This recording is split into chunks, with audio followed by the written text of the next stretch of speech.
da gente, participando do culto ao Senhor. Bom dia aos que estão nos seus lares também.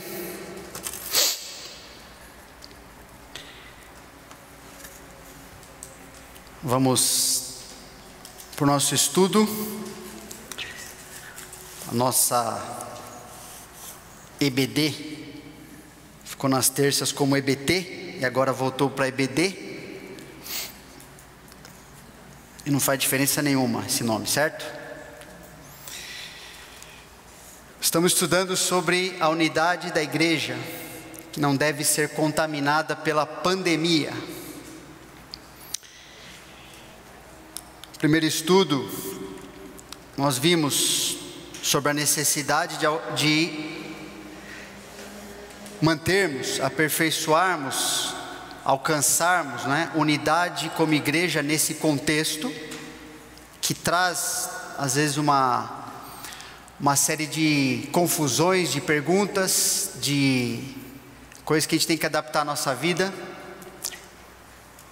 não segundo a nossa sabedoria humana, mas buscar o que Deus tem para nós, para continuarmos agradando o seu nome, vivendo como seus discípulos aqui nesse mundo.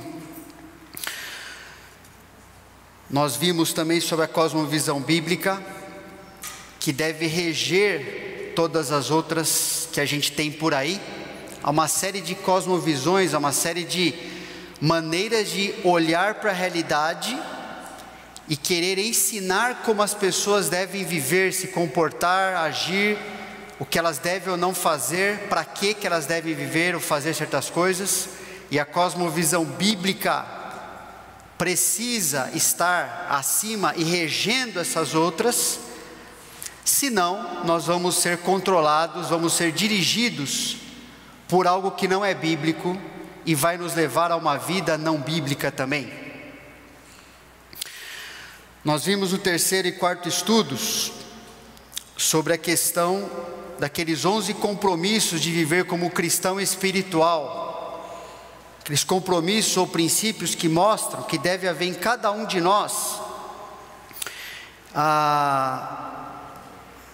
uma vida espiritual, não carnal, de novo, não baseada em nossos pensamentos, o que eu acho, ou deixo de achar, mas naquilo que Deus espera de mim, na própria atitude de lidar com as situações, com as dúvidas, com pessoas que pensam diferente, mesmo aqui dentro, ok? E Deus quer que a gente viva como pessoas espirituais, nós vimos isso. Nós vimos também no quinto estudo, começamos a ver sobre a teologia da igreja, estamos continuando dentro desse estudo de teologia da igreja, vimos o que é a igreja. Claro que uma pergunta como essa, dá para a gente ficar a vida inteira estudando o Novo Testamento, e você vai chegar no final da sua vida e vai perceber que ainda não estudou tudo que tinha que estudar sobre esse assunto. Mas nós vimos que algo bem importante, algo central, a igreja é a reunião total ou parcial dos filhos de Deus ao redor de Jesus Cristo. Nós vimos no sexto estudo, também procuramos responder a pergunta: por que a igreja existe? A igreja existe para exaltar a Cristo, à medida que vive para Ele, incluindo o papel de conduzir outros pecadores para Cristo. Estou vendo aqui uma dificuldade de enxergar meu papel, porque eu não coloquei o óculos, é interessante. Nossa, que coisa! Mas ainda está dando para ver, no distanciamento ali, ainda está para... No sétimo estudo, agora eu não enxergo aquilo que está longe, que beleza. Então, não é multifocal, mas tem que ficar os olhinhos assim, Tudo bem. No sétimo estudo, ainda a teologia da igreja, qual o propósito principal da igreja? Ou por que Deus deixou a igreja neste mundo? Então nós começamos a ver que é por meio dos símbolos que nós vemos, das metáforas do Novo Testamento acerca da igreja. Nós vimos que essas metáforas refletem a unidade entre a sua existência e o seu propósito, que nos ajuda a responder essas perguntas, que nós estamos aqui nesse mundo. Lembra, a igreja, os convertidos, que se reúnem numa certa localidade, e representadas, ao redor do mundo todo, uns locais onde se reúne o povo de Deus. Então, dentro dessa questão desses símbolos, dessas metáforas, vimos que essas diversas imagens pelas quais a igreja é retratada apontam para a unidade criada por Deus, bem como os propósitos que Deus visa alcançar por meio desta unidade. Nós vimos sobre a igreja sendo um corpo.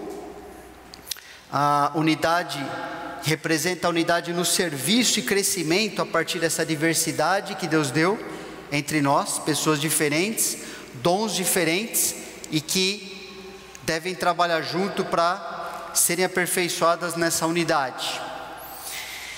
Também começamos a ver, vamos continuar hoje, sobre a igreja como a noiva de Cristo. Então, nossa união e submissão a Cristo. Então, dentro desse tema ainda sobre a teologia da igreja, nós vimos esse quadro na semana passada, mostrando Cristo como esposo perfeito, que ama a sua igreja, que fez e faz tudo por ela, que a conduz como cabeça, usando sua autoridade para servir e salvar, amando de maneira sacrificial, provendo, protegendo, aperfeiçoando a sua noiva. E, outro lado, a igreja como noiva, de maneira, Deus requer que essa igreja seja submissa à palavra do Senhor Jesus, a Bíblia, que é a maneira que Ele conduz as nossas vidas, ok? E a maneira que a igreja tem de honrar o seu noivo. Agora, preste atenção, algo interessante. Vamos ver que o casamento nos tempos bíblicos, ele é um paralelo do nosso relacionamento com Cristo, o casamento de Cristo com a igreja. Existem vários paralelos, e alguns deles a gente vai ver aqui. Nos tempos bíblicos, o pai do noivo escolhia para ele a sua noiva. O que Deus fez em relação a nós? Você vê o livro de Efésios, Efésios capítulo 1. Deus Pai nos escolheu, não é? Não foi assim que aconteceu? Deus Pai nos escolheu para sermos de Cristo, assim como nos escolheu nele antes da fundação do mundo, para sermos santos e irrepreensíveis perante Ele em amor. Gosto muito daquela frase que o Spurgeon, aquele pregador famoso, disse no passado: ainda bem que Deus me escolheu antes da fundação do mundo, ainda bem que Ele me escolheu antes de me conhecer, antes de eu estar nesse mundo, antes de eu viver aqui, porque se fosse baseado na minha própria vida, no que eu sou, deixo de ser, jamais Deus me escolheria. A escolha de Deus é simples, a escolha baseado na sua vontade, na decisão de nos amar dessa forma. Não há mérito nenhum nos escolhidos. Glória a Deus que nos escolheu. Ele nos escolheu antes da nossa existência, antes do mundo existir, antes de fazermos ou pensarmos qualquer coisa. Escolheu nos amar. E é bom que isso fique muito claro para cada um de nós, porque é comum, infelizmente, o cristão esquecer disso, porque ele vai vivendo numa posição privilegiada nesse mundo como filho de Deus, e ele começa a acreditar que ele foi escolhido por Deus porque realmente ele mereceu, ou ele é melhor, Se você estava aqui na pregação que o pastor Pierre colocou aqui no primeiro período, falou um pouquinho sobre isso também.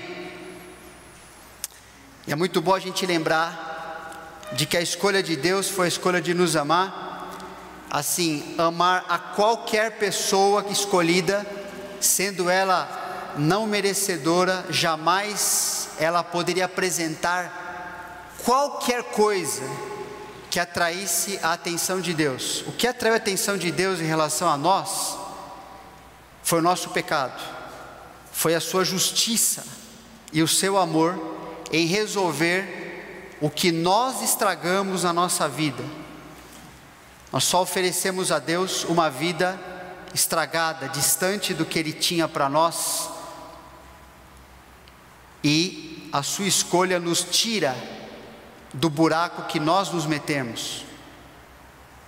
Não foi você nem eu que colocamos a mão no buraco e fomos saindo. Só o Senhor Jesus nos puxou dali, e puxou porque Ele quis. E quando você procurar na sua vida um dia qualquer mérito, deixa eu ver, deve ter me escolhido, você não vai achar nada. Você só vai achar o amor de Deus incondicional por pecadores. Então o pai do noivo escolhia. Outro paralelo é que o noivo pagava um dote. Cristo pagou caro por nossa vida. Para sermos a sua noiva, sua igreja, temos que entender que, de novo, não tem nada a ver com mérito ou coisa que a gente faz. Ele pagou o preço para estarmos aqui. Atendei por vós, Paulo escreveu, despedindo dos bispos lá de Éfeso. Atendei por vós e por todo o rebanho sobre o qual o Espírito Santo vos constituiu bispos, para pastoreardes a igreja de Deus, a qual Ele comprou com o seu próprio sangue. Esse foi o preço, a gente sabe. Nós vamos celebrar isso hoje na ceia do Senhor.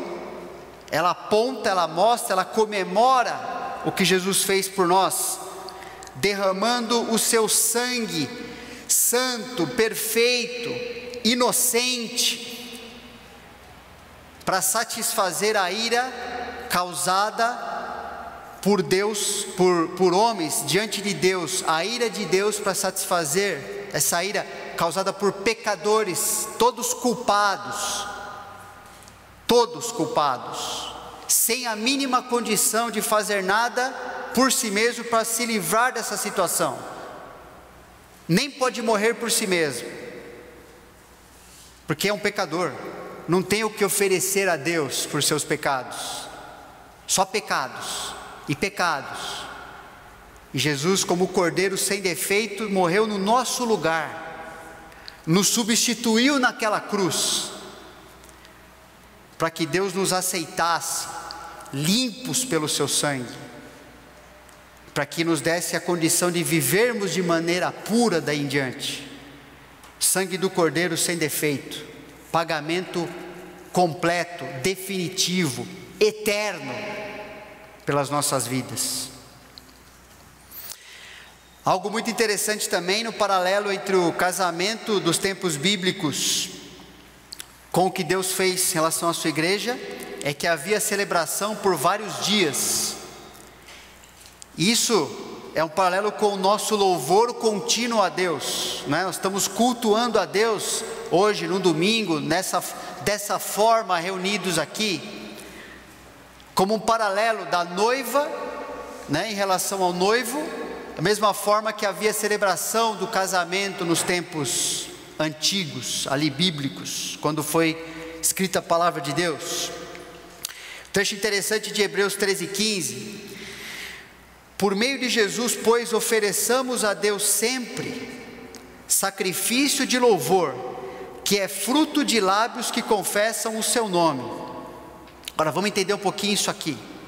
O livro de Hebreus foi escrito para os judeus, os hebreus, né? Uma carta dirigida a encorajar judeus que estavam sob perseguição, e judeus convertidos a Cristo já, estavam ali sendo perseguidos, seja pela sociedade onde eles viviam, mas muitas vezes perseguidos pelos próprios judeus que ainda não tinham se convertido, que ficavam tentando fazer essas pessoas voltarem para trás. Falaram assim, o jeito de não ser perseguido é você voltar ao judaísmo, fica lá na sinagoga, fica quietinho ali, né? Não fica falando de Jesus aqui na sociedade não, e aí o Império Romano vai deixar você quieto, e você também não vai ser incomodado pelos seus compatriotas judeus, enfim, uma série de situações. E o autor de Hebreus está mostrando que isso não tem nada a ver com convertido. Eles deviam continuar vivendo, perseverando nas suas vidas como cristãos e pagando o preço por serem cristãos naquela sociedade ou qualquer outra. Isso tem um paralelo conosco.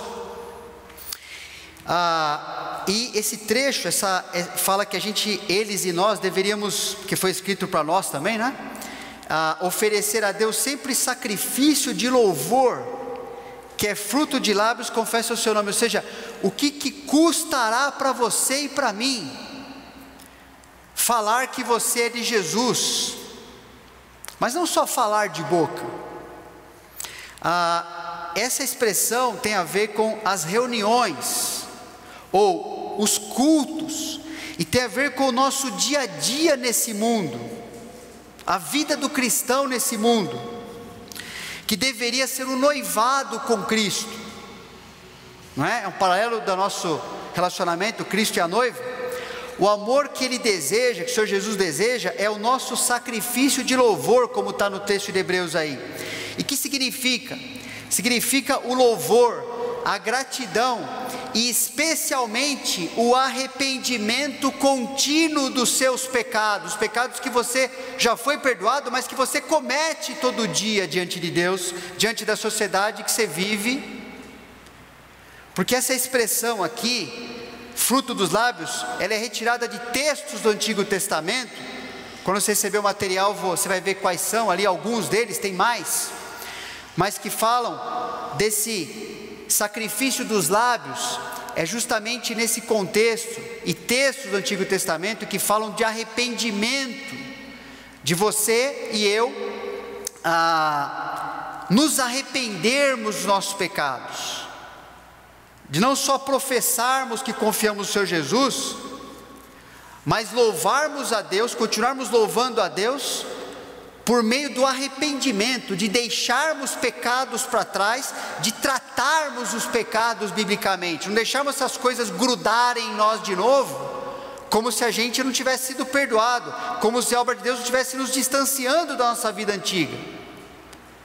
Isso significa esse sacrifício dos lábios. Esse é o modo de exaltarmos a Jesus pelo sacrifício que Ele fez para nos libertar e nos afastar dos nossos pecados. Não faz nenhum sentido alguém que foi liberto dos seus pecados viver como se não tivesse sido. É um insulto à obra do Senhor Jesus. Alguém que fala: não, eu sou um cristão, eu fui purificado pelo sangue de Jesus, eu fui perdoado, e viver agarrado a pecados que custaram a morte do Senhor Jesus por você e por mim. Viver de uma maneira onde quando alguém chega para você ou para mim e fala: olha meu irmão, olha minha irmã, precisa acertar isso aqui na sua vida, precisa resolver isso aqui porque isso aqui não está agradando a Deus. E sabe aquela reação errada do coração? Como se não precisa, não, olha, ninguém se mete com a minha vida, eu sei o que eu estou fazendo, aquele negócio de não querer se arrepender de ordens e princípios claros das Escrituras. Então, se você está fazendo ou fizer isso, se você não trabalhar para se arrepender, reconhecer e começar a ter um plano e mudar o que está errado perante Deus, você não está se arrependendo. E se você não está se arrependendo, você não está oferecendo o sacrifício de louvor a Jesus. Porque é isso que o texto está nos falando para fazer. Para vocês e para mim. É isso o que faz exaltarmos. É bom cantarmos, irmãos, sobre o que Jesus fez por nós, mas Deus não está falando só de louvor musical na palavra de Deus. Ele fala também, mas Ele está falando de sacrifício de louvor. E é isso que significa nos arrependermos daquilo que não louva a Deus, custe o que custar. Se está usando errado a sua vida em alguma área, vai te custar aquele negócio que foi um hábito errado. E daí? E daí? Tem que jogar fora, tem que adotar outro tipo de vida, tem que viver como a Bíblia manda, e vai dar trabalho sim. Agora, a Bíblia também fala que muito pior, muito mais trabalho, é viver no pecado, é viver no peso, né, daquela vida que desagrada a Deus, aquela escravidão de levar um monte de tranqueira nas costas. Nunca esqueci aquele filme, A Missão, não sei quantos já assistiram A Missão, com Robert De Niro, aquele cara que era um caçador de escravos, e ele, ali está falando, ele se converte aos jesuítas ali, né, um filme mais católico, mas é interessante que ele começa a juntar nas costas, tentar subir uma montanha, com umas cordas amarradas, cheio de coisas atrás, assim, tentando subir a montanha, ele era um soldado forte e tal, e vai tentando subir, chega uma hora, que um jesuíta corta aquela corda e cai tudo aquilo ribanceira abaixo, e ele, cara, entende assim, é isso que Jesus fez por nós. A gente tentando viver a vida cristã, sem nos arrependermos dos nossos pecados, achamos, não, esse é o meu jeito, eu gosto assim, eu prefiro dessa forma. Está tentando correr a caminhada cristã, carregando um saco de pedra nas costas. Você não vai chegar onde Deus quer, você não vai chegar como Ele quer, você vai se arrebentar. O arrependimento faz a gente deixar para trás, né, essas coisas que nos afastam do que nós queremos, da alegria que Deus tem para nós, da liberdade verdadeira.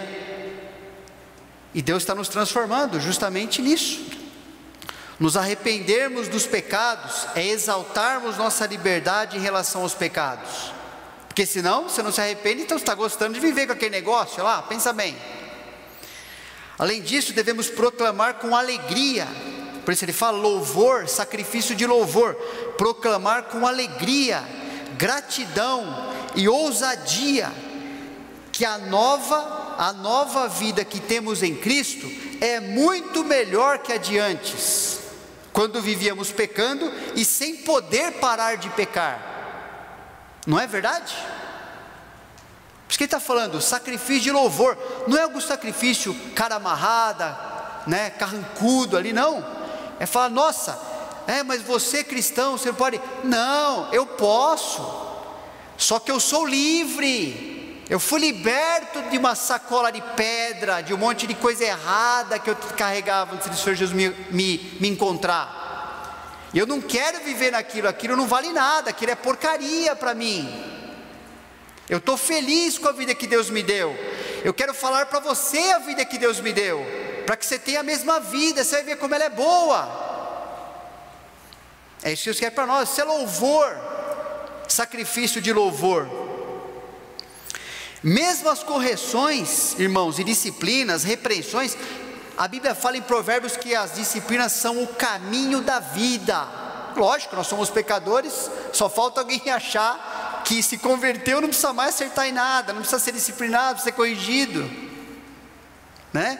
Então, pega o Novo Testamento todo, não precisa nem ler, porque ali está lotado de coisas que para de fazer isso, começa a fazer aquilo, se arrepender.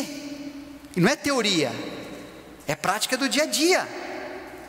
Mesmo as correções e disciplinas devem se tornar uma forma de louvor a Deus, pois é a prova de que Ele nos ama e que está nos distanciando cada vez mais dos pecados e nos transformando cada vez mais à imagem do seu Filho amado. Não é assim? A gente sabe disso. É que quando chega a nossa vez, a gente dá uma arrepiada, a gente dá uma resistida no negócio, mas não devia ser. Outro paralelo é que a noiva ia morar na casa do noivo, e Cristo foi preparar lugar para nós, na nossa morada no céu. Na casa de meu Pai há muitas moradas, se assim não for, eu vou-lhe teria dito, pois vou preparar-vos lugar, e quando eu for e vos preparar lugar, voltarei, e pode ser hoje, e vos receberei para mim mesmo, para que onde eu estou, estejais vós também. Vai ser muito bom quando a gente estiver lá, pessoal. Vai ficar tudo para trás. A gente não vai ter nem lembrança de coisas que a gente achava tão importante, que se apegava tanto. A gente não vai, nossa, tudo para trás. Deus, a eternidade com Deus, tudo que a gente vai descobrir, a gente não tem nem ideia de quanto a gente vai ser preenchido de tudo o que Deus é, de tantas virtudes, de tantas coisas que a gente, na nossa mesquinharia, do nosso pecado, a gente nem pensa muito nisso às vezes. Por isso que a gente se apega a isso aqui tudo que vai queimar, vai virar uma fogueira esse negócio todo. Estamos na época da preparação para o casamento com Cristo, o noivado. Devemos desejar a Cristo, adorá-lo, alegrá-lo, priorizando tudo o que nos prepara para a nossa união eterna com Ele, e desprezando tudo, todo peso, todo pecado que atrapalha.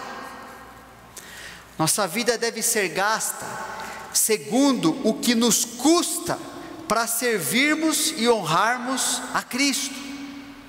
Para isso que a gente está aqui, para isso que a igreja está nesse mundo. Ela está no noivado, ela está aprontando, ela está sendo aprontada por Deus, por encontro com o Deus que é digno, que é santo, que te resgatou.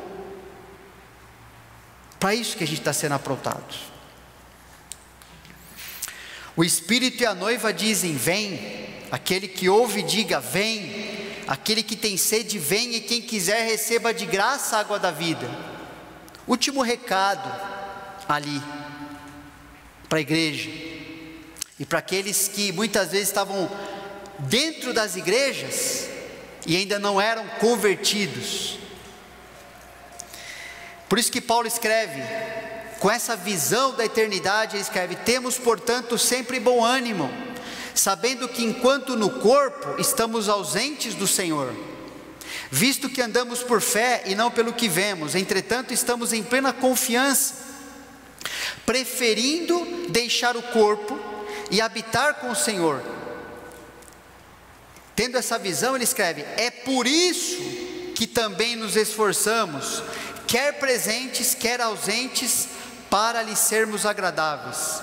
Irmão, você pode ter certeza 100%, um cristão que está vivendo sem se esforçar para agradar a Deus, ele não está vivendo com o olho lá na eternidade.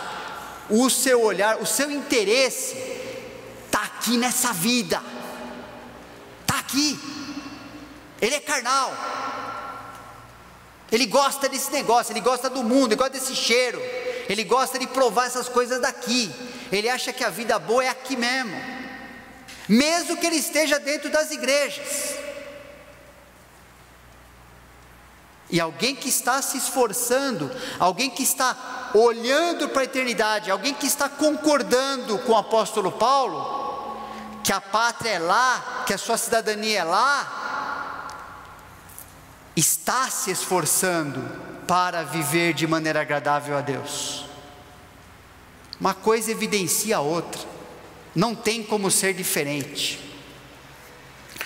O problema é que as igrejas estão cheias de gente egocêntrica e, portanto, ingrata, irresponsável e indiferente em relação ao seu papel nesse mundo. Tem um livro que chama A Evangelização na Igreja Primitiva. É um livro escrito por um homem que pesquisou bastante historicamente como que a igreja começou a viver quando ela iniciou lá em Atos, como pegando os documentos, a vida todos os registros na vida daqueles cristãos ali, como é que eles viviam, o que eles faziam com as suas vidas, como é que era a prática de vida naquele momento. E ele percebeu algumas coisas em relação à igreja primitiva. A igreja primitiva havia 3 características marcantes. Dá uma resumida em várias coisas que ele percebeu e resume nisso aí. Havia muita gratidão pela salvação recebida. Muita gratidão. Bom, se há muita gratidão, há muito louvor, não é verdade? Há muitas formas. Eu vou falar mais para frente. Mas por que será que eles se reuniam diariamente? Alguém os obrigava a fazer isso?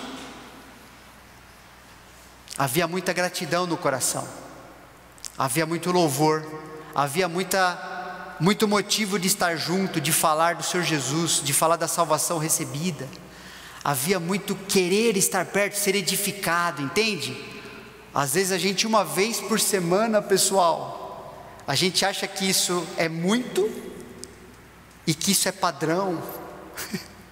Uma vez por semana. E às vezes Deus ainda escuta ou vê na nossa face. Sabe aquilo que Malaquias fala? Lançar muxoxos ao Senhor. Já viu isso aí? A primeira vez que eu vi isso aí, eu pensei que era um tipo repolho, uma coisa de comer assim. Não está a ver, pessoal. É lançar, né? Aquelas coisas assim, aquela indignaçãozinha, aquele negócio assim, ai que canseira, servir o Senhor, fazer aquilo, pô, sair para o culto, aquele negócio, sabe, é aquela reclamação, aquela murmuraçãozinha, como dá trabalho, poxa, tem que dar trabalho servir a Deus, né?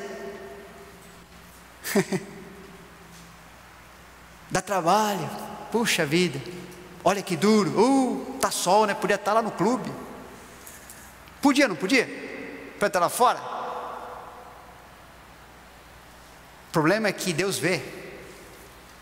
Os muxoxos vêm do nosso coração. Deus vê o tanto de prazer que a gente tem em coisas que não valem para porcaria nenhuma. Mas quando nós somos convocados por Deus, convidados a estar na sua presença como seu povo, como sua noiva, às vezes dá muito trabalho, às vezes é difícil, hein? Sabe o que Deus falou lá em Malaquias? Para o povo que fazia isso, tanto os sacerdotes, quanto para o próprio povo. Ele falou assim, pessoal, não precisa vir não, fique em casa. Quer oferecer um sacrifício, um cordeirinho torto lá? Falou, oferece lá para o governador, oferece para a autoridade da sua cidade lá, ele talvez vai gostar disso aí. Para mim, Deus, se oferecer essa porcaria aí? Você acha que eu quero isso? Você acha que eu sou digno disso, desse reclamação, de que trabalheira? Assim é nosso Deus, irmãos. Nós devemos encará-lo dessa forma, porque senão fica difícil. Senão nossa vida começa a entortar e a gente vai querer achar explicação em outra coisa que não é isso aqui.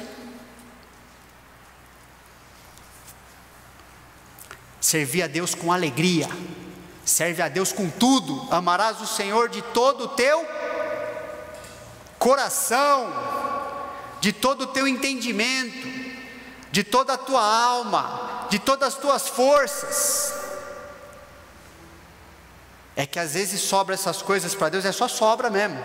Sobra um pouquinho de entendimento, sobra um pouquinho de força, porque eu já gastei tudo na semana comigo mesmo, pessoal. Você também faz isso ou só eu? E aí é canseira, né? Aí fica difícil. Agora, experimenta se a gente começar a nos preparar, olhar para a palavra e ver o privilégio que nós temos, como noiva do Senhor Jesus. Vai mudar, vai mudar. E aí você vai dar o que sobra para aquilo que menos interessa.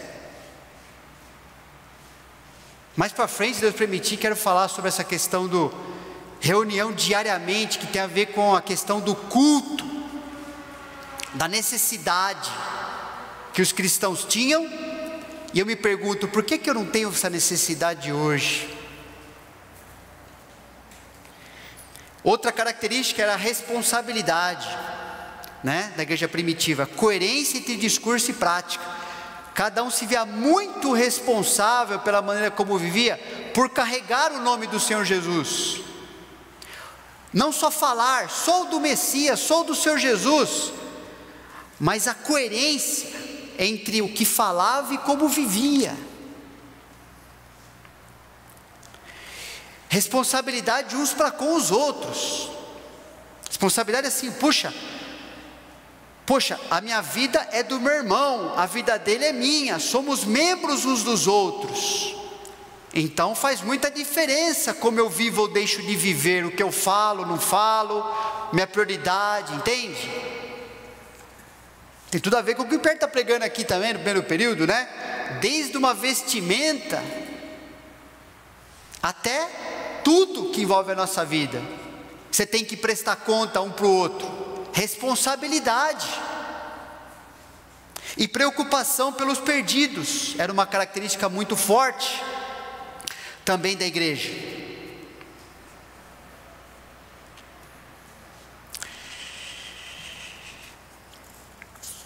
Vou parar por aqui. Nós temos até 12:10, né? Temos 15 minutos. É isso, né, irmãos? Obrigado, Gui.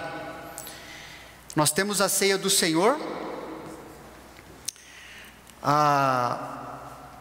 Continuando, né, o que o Senhor Jesus está fazendo por nós, fez por nós, continuar a lembrar, a comemorar isso. Ainda tinha metade da mensagem para frente, para falar da igreja como edifício, como santuário. Mas é bom parar aqui, para a gente aproveitar esse tempo final do culto, lembrando mesmo, que reforce ainda mais em nós o que o Senhor Jesus fez, porque se isso for exaltado em nosso coração, irmãos, nós vamos viver preocupados com o que agrada a Deus. Se tiver uma outra coisa que estiver exaltando no nosso coração, é para aquilo que nós viveremos. Porque onde está o seu e o meu tesouro, aí estará também o meu coração. Ou seja, você e eu estamos hoje vivendo certas coisas, porque em nosso coração tem o tesouro X ou Y. É por isso. E é isso que Deus quer colocar, que Ele seja o tesouro que rege todas as coisas das nossas vidas. Não o que eu acho que é melhor, mas Ele é melhor para mim, Ele é melhor para você, o que Ele fez é melhor, o que Ele te manda fazer é melhor.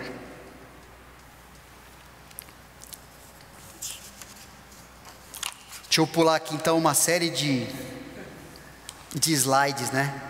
Ir para a ceia. Vamos ver se o aparelho permitir. Rebelde. Pode mudar aí, por favor. Mais, por favor. Isso, obrigado. Em relação à ceia do Senhor, volta por favor. Voltar um slide. Esse, obrigado. Pensar um pouco nesses símbolos que estão aí. Achei muito interessante essa imagem, porque ela nos mostra o que nós estamos celebrando, né? O corpo e o sangue do Senhor, simbolizados ele pelo pão e pelo cálice, colocados no madeiro, né? Que está aí sustentando todas essas coisas, essa coroa de espinho, mostrando o quanto Jesus sofreu por nós nesse madeiro. Ele que é o Rei dos Reis, o Criador, por meio do qual o universo não existiria. É difícil imaginar isso, não é? Não é difícil? Até para pessoas aqui, tem aqui cientistas, é difícil a nossa mente poder imaginar, né, o universo, uma pessoa responsável por falar assim: exista todas as coisas desta forma, para isso e para aquilo, e num instante, tudo vem a existir. Este Deus se permitiu ficar neste madeiro pelo tempo suficiente para cumprir de maneira cabal o sacrifício exigido pelos pecados, para que os pecadores pudessem estar diante de Deus como perdoados. O Rei dos Reis, coroado com espinhos, se permitindo fazer isso, por você e por mim. Esse tecido simbolizando que Ele está vivo, Ele ressuscitou como Ele prometeu, como não poderia deixar de ser, por ser Deus, por ter realizado completamente o pagamento dos pecados, eliminado o pecado. Você vive depois e pode dar vida a quem crê no seu nome. E eu não sei se está dando para enxergar aqui, né? Aqui nessa ponta aqui não dá, né? Que está muito claro. Mas tem uma cesta aqui, um pedaço de uma cesta, de um cesto indígena. Eu lembro muito do tempo que a gente viveu lá entre eles, como missionários. Porque a ceia também nos ajuda a lembrar que nós não estamos aqui para pegarmos o que Jesus fez por nós e guardarmos só para nós, mas para proclamarmos, anunciarmos o que Ele fez enquanto é tempo, para que diante do seu trono um dia haja pessoas de toda tribo, língua e nação, raça, e estejam ali porque você cumpriu o seu papel de falar o que Jesus fez por você.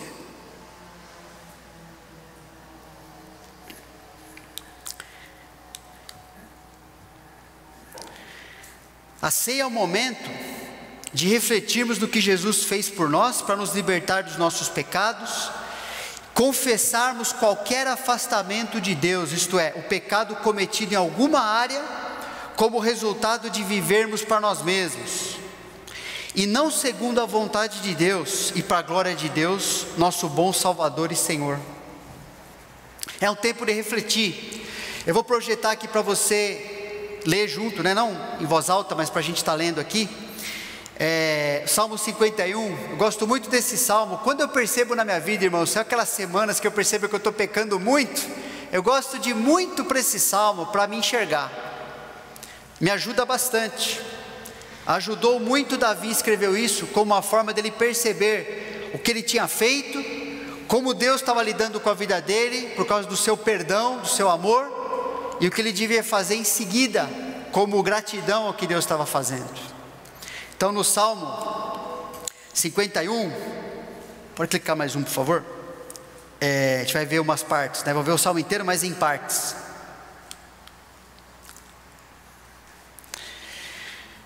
Ok, primeiro até o versículo 7.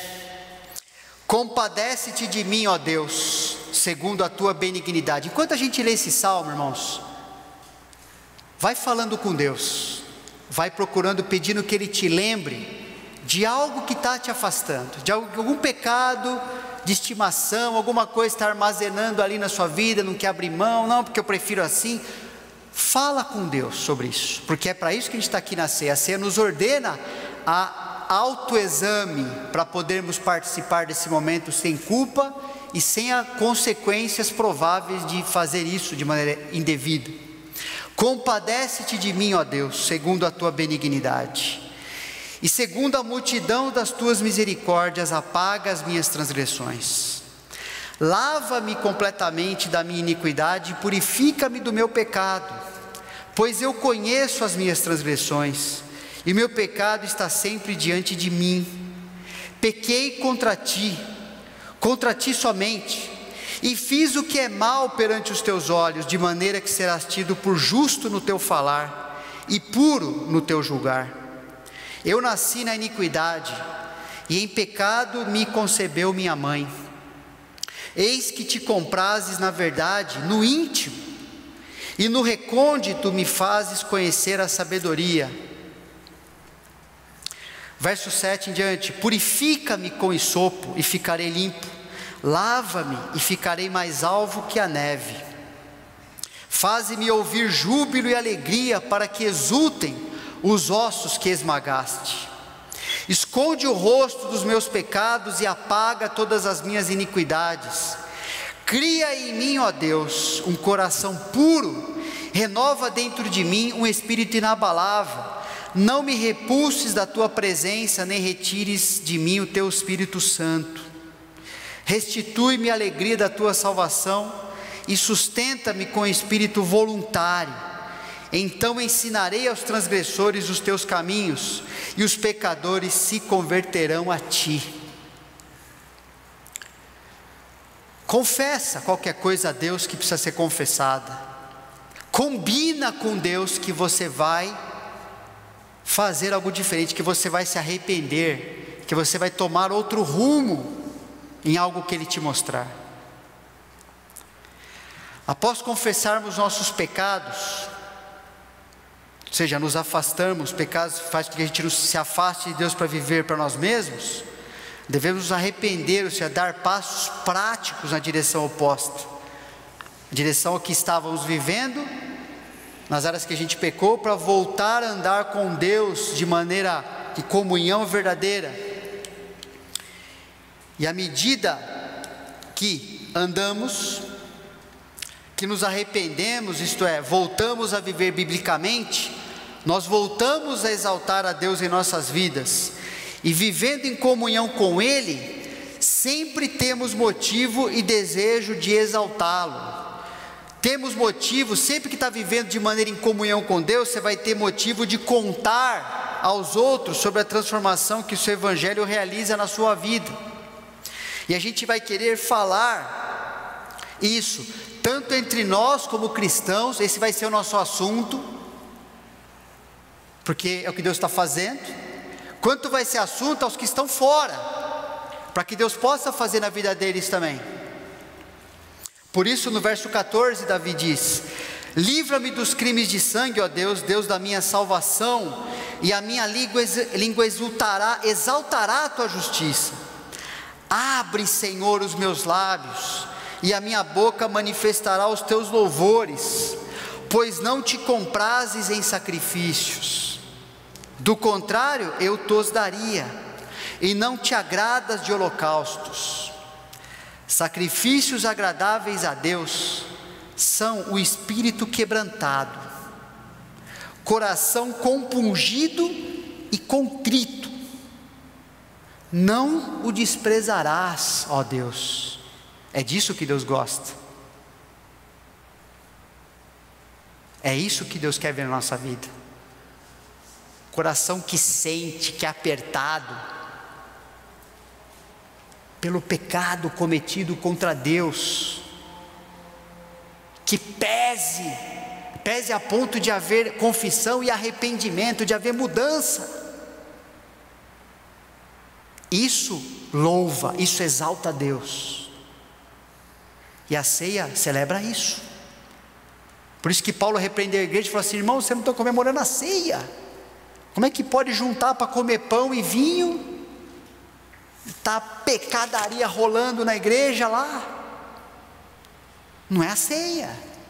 Mas se a gente acerta, se a gente resolve, fala assim: vou viver como Deus quer, obrigado Deus por outra oportunidade, pela tua misericórdia, pela tua graça que me faz seguir a tua palavra, aí Deus é exaltado, não só aqui, começa aqui, segunda, terça, quarta, quinta e assim por diante.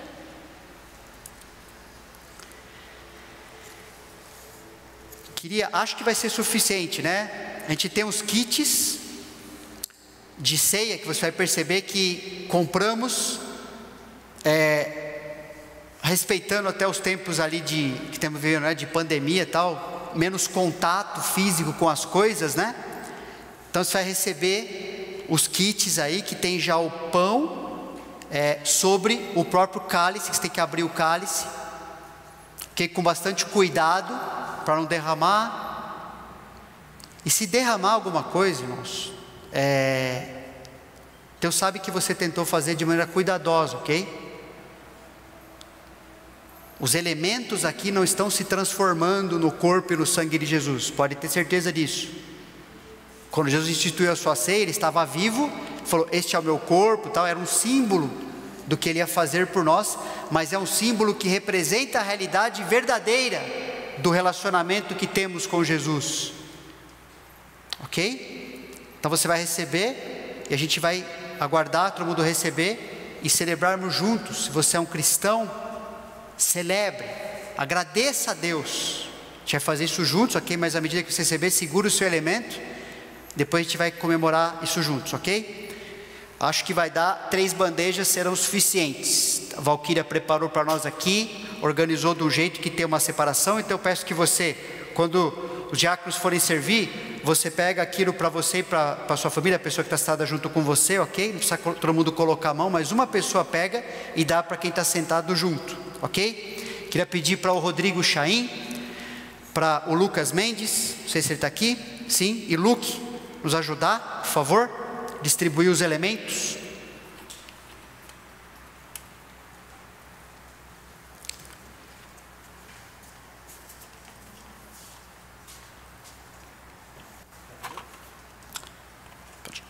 Obrigado.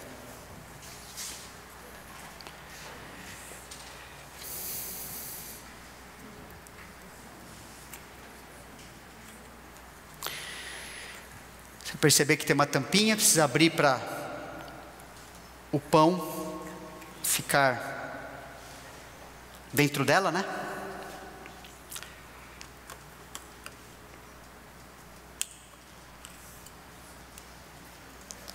E você pode abrir o suco.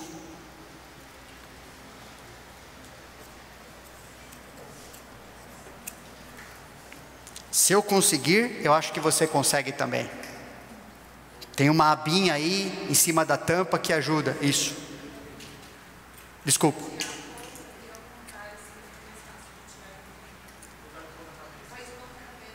Isso? Ao pão, né? Isso, é isso eu fiz. Obrigado.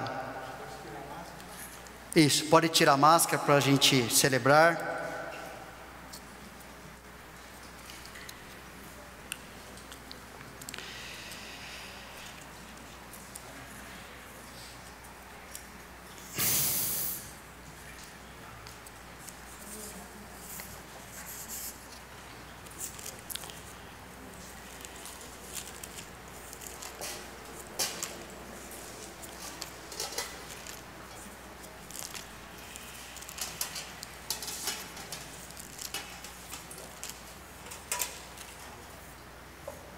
Ficou faltando algumas pessoas, obrigado.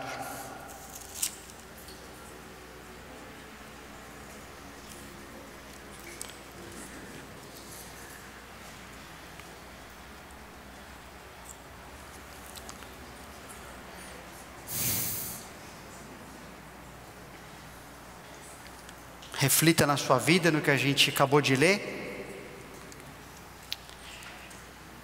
E agradeça a Deus por poder participar dessa ceia.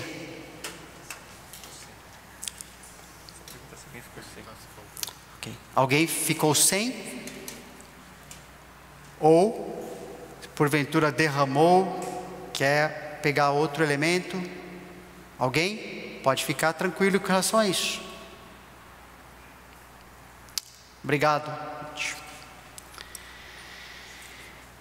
O apóstolo Paulo escreveu: porque eu recebi do Senhor o que também vos entreguei, que o Senhor Jesus, na noite que foi traído, tomou o pão, e tendo dado graças, o partiu e disse: isto é o meu corpo, que é dado por vós, fazei isto em memória de mim. Por semelhante modo, depois de haver ceado, tomou também o cálice, dizendo: esse cálice é a nova aliança no meu sangue. Fazei isso todas as vezes que o beberdes em memória de mim. Porque todas as vezes que comerdes este pão e beberdes o cálice, anunciais a morte do Senhor, até que Ele venha. Vamos então comer o pão e beber o cálice.